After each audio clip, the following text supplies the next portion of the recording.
بتسأل كتير يعني ايه ريتريت؟ هي ريتريت يعني رحلة؟ لا، الاتنين سفر، بس الريتريت ما هوش رحلة.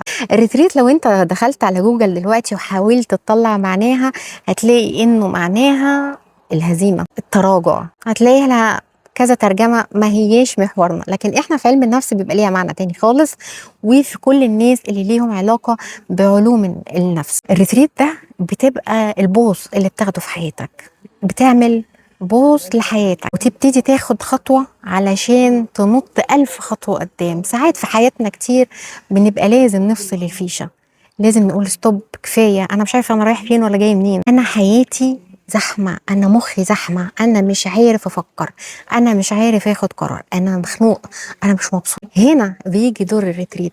الريتريت إحنا بيكون عبارة عن بداية طبعا رحلة يوم، في 3 أيام، في أسبوع، على حسب الموضوع.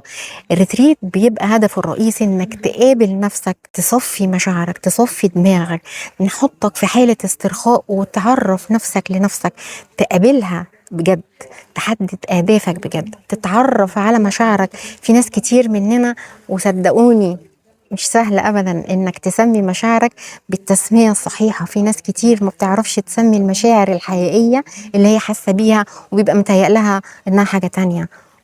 بيحصل. الريتريت حالة بتعيشها، تعيش في استرخاء، ودايما احنا بنحاول نعمله في اماكن هادية تدعو للاسترخاء، زي مثلا المكان اللي انا قاعده فيه ده دلوقتي. وقبل كده كلمتكم كتير عن نويبع.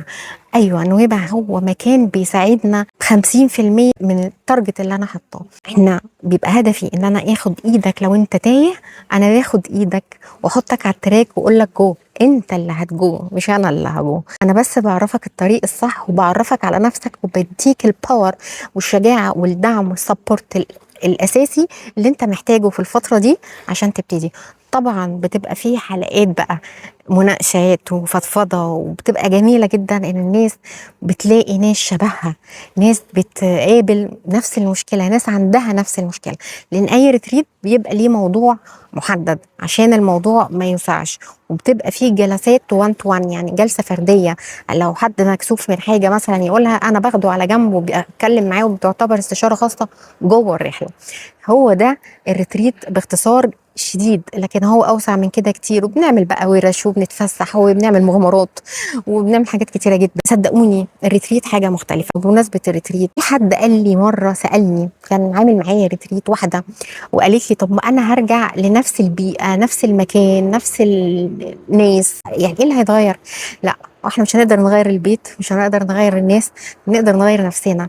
انت اللي هترجعي مختلفة، انت اللي هترجعي، مش انت اللي عارفة تحلي مشاكلك، عارفة تستوعبي ايه، عارفة لازم تستحملي ايه ومش لازم تستحملي ايه، امتى تقولي وامتى تقولي لا، ازاي تاخدي القرار الصح وانت متأكدة 1000000% ان هو ده القرار الصح.